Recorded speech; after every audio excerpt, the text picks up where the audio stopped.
ये हम फाइनली पकड़े गए हैं, गर्दन दबोच ली गई है हमारी। वेयर आर वी हेडेड, जरा ओवरऑल इस पे मैं चाह रहा की तरह बात कर रहे हो, खून चूसते हो, हमसे वो लेते हो कि 7 से 8 हज़ार इंडियन फौजी भी जो हैं वो अफ़गानिस्तान की तालिबान की मौजूदा हुकूमत की हिफाजत के लिए और सपोर्ट के नाम के ऊपर वो भी बगराम में आके मुकीम हो जाएं। पाकिस्तान ने ये बोला है, या ख्वाजा आसिफ ने पाकिस्तान की ओर से बोला है कि वो अफगानिस्तान से जंग नहीं चाहते। दे डोंट वांट ने अफगान तालिबान ने पाकिस्तानी पोस्टों पे अटैक कर दिया। और सुनने में ऐसा आ रहा है, क्योंकि पाकिस्तानी सोशल मीडिया डिस्कस कर रहा है कि पाकिस्तानी फौज कई जगह से दोस्तों भाग गई है। कई जगह से उन्होंने वही अपना पुराना काम जो है सरेंडर वाला, वो धंधा भी उन्होंने शुरू करा। सारे दहशतगर्द जो है ना वो मुकीम है अफगानिस्तान की सरजमीन के ऊपर। टीटीपी कि ये कहीं अफगानिस्तान और इंडिया से कि सर छोड़े ये लड़ाई झगड़ा, इसमें क्या रखा है, चले आए मिलकर तिजारत करते हैं, ट्रेड करते हैं मिलकर और आगे बढ़ते हैं, छोड़ेंगे जंग, छोड़ेंगे सब लड़ाइयां जो झगड़े हैं वो चले।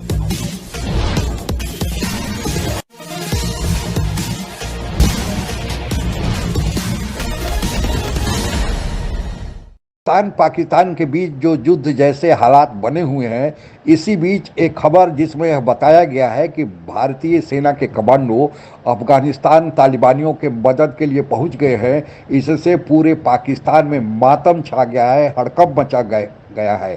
पाकिस्तानी मीडिया क्या कहती है, आइए सुनते हैं। कि 7 से 8 हज़ार इंडियन फौजी भी जो हैं वो अफ़गानिस्तान की तालिबान की मौजूदा हुकूमत की हिफाजत के लिए और सपोर्ट के नाम के ऊपर वो भी बगराम में आके मुकीम हो जाएं।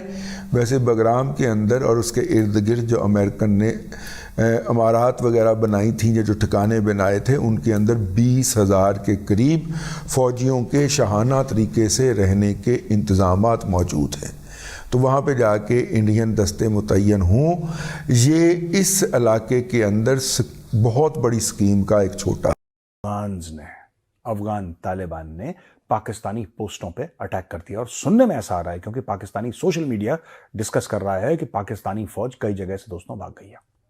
कई जगह से उन्होंने वही अपना पुराना काम जो है सरेंडर वाला, वो धंधा भी उन्होंने शुरू करा। क्योंकि पाकिस्तान का ये ना, अगर तुम हम पे हमला करोगे, तुम हमारे साथ जंग करोगे, तो फिर पाकिस्तानी फौज सरेंडर कर देगी इंशाअल्लाह। ऐसा कुछ उन्होंने करा।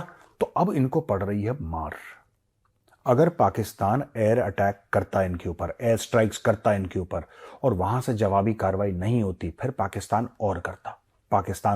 इसलिए जो भारत के लीडर्स हैं, मैं उनको हर समय एक ही बात कहता हूं। आप देखिए, हमसे ज्यादा टीम में लोग जाके टेलीविजन स्टूडियोज में बोल रहे हैं कि जी 80 भी मुसलमान थे, तुझसे भी मुसलमान, अब बड़ा मजा आएगा, अब तालिबान आ गया है, अब हमें कश्मीर मिल जाएगा।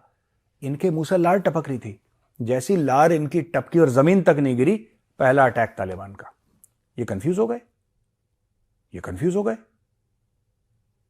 कि भाई 80 भी मुसलमान थे, तुझसे भी मुसलमान, फिर अटैक क्यों है? फिर बोला 80 भी मुसलमान थे, तुझसे भी मुसलमान।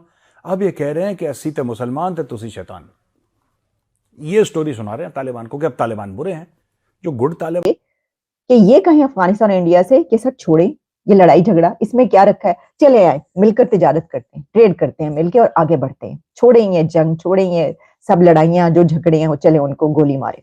होना तो ये चाहिए इसी तरह, वरना ये जो है आप करके देख लें, आप जवाबी कार्रवाई करें या वो आपको नुकसान पहुंचाएं, दोनों सूरतों में नुकसान आपका हो रहा है, क्योंकि फट वो आपकी तरफ आके रहे। आपको पता है कि खुदकुश को रोकने वाला कौन है? वो उड़ते उड़ते, वो तो उड़ते परिंदे हैं, कौन आप रोक सकें कभी? उनको पता ही नहीं चलता। आपको पता चल भी तबाही मचा रही हैं। और हमने उनको सबूत भी दिए कि जो पुलिस लाइन की मस्जिद में जो धमाका हुआ था, जिसमें बहुत बड़ी तादाद शहीद हुई थी, उसमें अफगान शहरी था एक।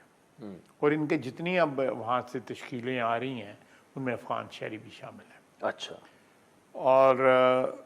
और हम उनके साथ ये शेयर कर रहे हैं इन्फॉर्मेशन कि ये आपके अफगान शहरी हैं। अब इशू ये है कि हम दो, जिस तरह हमसाया ममालिक होते हैं दुनिया में कहीं भी, चाहे वो यूरोप है, चाहे एशिया है, या हमारा इंडिया है, साथ हमारे साथ इंडिया है, वो ईरान का बॉर्डर है हमारा, उसका कोई सेंटिटी है ना, इस बॉर्डर की सेंटिटी कोई नहीं है। इसका कोई एहतराम नहीं है इस बॉर्डर का। जो मुंह उठाए वो चला है इस मुल्क के अंदर, हमारे मुल्क के अंदर जो है, और आके यहाँ बरसों रहना रहर पड़े, फिर यहाँ के आईडी कार्ड भी ले लें, यहाँ तक के फौज में भर्ती हो जाए। पूरे मंजरनामे को देखें तो ये पाकिस्तान में कोई अच्छा तरक्की का काम होने लगा है तो जिन लोगों को इस तरक्की से चिढ़ है, दुश्मनी है, और आप देखिए इसी दौरान ही IMF जो है उसका भी डील हमारी थ्रू हो जाती है। अच्छा, इसी दौरान ही पाकिस्तान के आर्मी चीफ जो हैं वो सऊदी अरब के फरमारवा तो नहीं लेकिन वज़ीर आज़म जनाब मोहम्मद बिन सलमान से जाके मिल लेते हैं। अच्छा, इसी दौरान ही कुछ चाइना और बाकी ममालिक से भी ख़बरें आ जाती हैं, तो ये इसका मतलब है कि कहीं ना कहीं कोई हलचल शुरू हुई है। और हलचल किसके हवाले से हुई है? CPEC के हवाले से हुई है।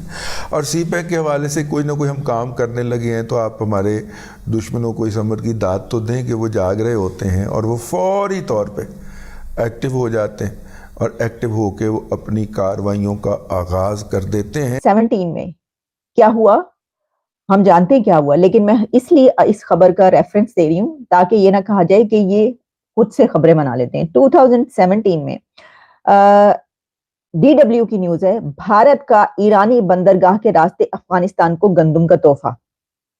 और ये क्या हुआ था भला कि जो ईरानी बंदरगाह इंडिया और ईरान के बीच जो चाबहार है उसको आप जानते हैं अच्छे तरीके से, हम उसके ऊपर कई मर्तबा बात कर चुके हैं कि वहां पर कितनी बड़ी तिजारत होती है और उसके ऊपर जो है क्या क्या हो रहा है अब।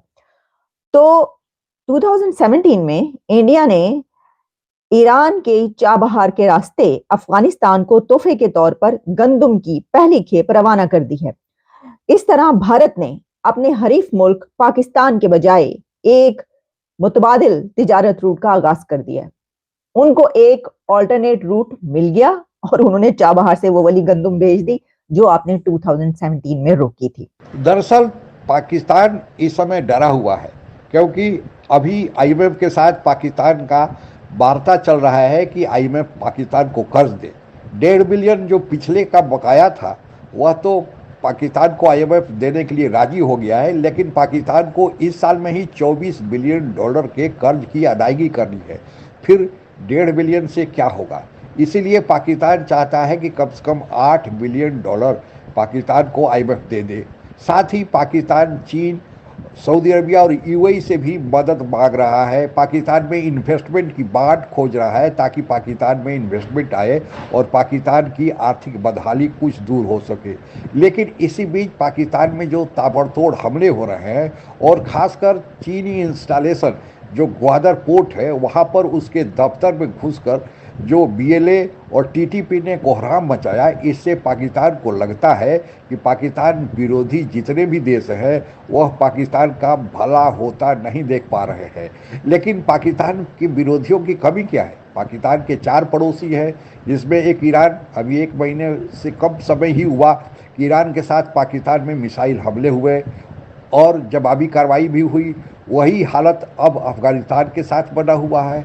भारत के तो पाकिस्तान हमेशा ही दुश्मन नंबर 1 समझता है और साथ ही चीन जो पाकिस्तान में इंटरेस्ट दिखा रहा था कि CPEC परियोजना बने और उस CPEC परियोजना का ग्वादर उसका सबसे बड़ा प्रोजेक्ट था।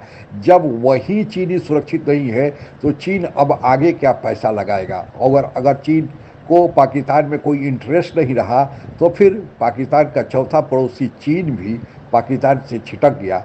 तो पाकिस्तान को यह अपने गिरबान में झांक कर देखना चाहिए कि दूसरा कोई पाकिस्तान के बदहाली के लिए जिम्मेवार नहीं है, खुद पाकिस्तानी ही जिम्मेवार है। और भारत तो ईरान के साथ भी अच्छे संबंध है, अफगानिस्तान के साथ भी अच्छे संबंध है। तालिबानियों की सरकार आई तो पाकिस्तान ही नाच रहा था कि भारत को वहाँ से विदाई दे दिया गया, लेकिन भारत तो अब अफगानिस्तान में पहुँच गया, पाकिस्तान की ही विदाई हो गई। और भारत और चीन के साथ सीमा पर तनाव है, लेकिन व्यापार भी करीब $125 बिलियन का चल रहा है, जबकि पाकिस्तान न भारत के साथ व्यापार कर रहा है, न अफगानिस्तान के साथ और न ही ईरान के साथ। तो ऐसे में पाकिस्तान की जो बेइज्जती हो रही है, पाकिस्तान की जो खस्ता हालत हो रही है और जो भी आस्था है पाकिस्तान को मार कर चला जा रहा है, इसके लिए कोई दूसरा नहीं, खुद पाकिस्तान ही जिम्मेवार है। और यह समय आ गया है कि पाकिस्तान सोचे नहीं तो वह दिन दूर नहीं जब एक बांग्लादेश पाकिस्तान से बना था, अब 4 बांग्लादेश बनेंगे। आज के लिए बस इतना ही। जय हिंद। आप अगर हमसे जुड़ा रहना चाहते हैं तो कृपया मेरे चैनल को सब्सक्राइब करें तथा बेल आइकन भी दबा दें ताकि नई वीडियो की जानकारी तुरंत आप तक पहुंच जाए। धन्यवाद। जय हिंद।